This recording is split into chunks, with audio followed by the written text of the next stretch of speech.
Ne te sous-estime pas, car David était l'ami des moutons. Mais sur lui, l'huile a été versée.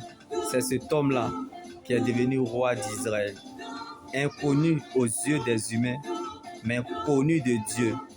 Sans valeur, Dieu lui a donné une forme. Donc ce que tu vis aujourd'hui, ce n'est pas ce que tu seras demain. La prophétie d'une personne est pour toi.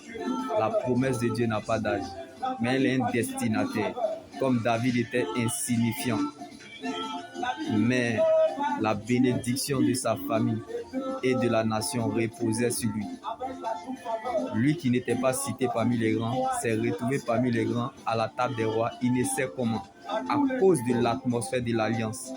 David n'était pas le choix de son père, mais Dieu l'a choisi.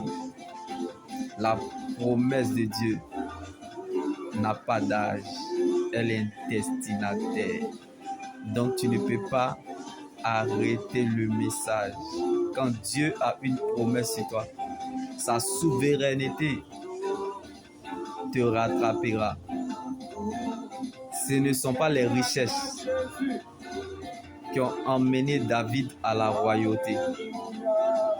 Ce n'est pas la naturalisation qui a fait sortir David de la vallée pour le conduire à la royauté. Ce ne sont pas les relations qui ont emmené David au palais, mais la vie de Dieu qui était en lui.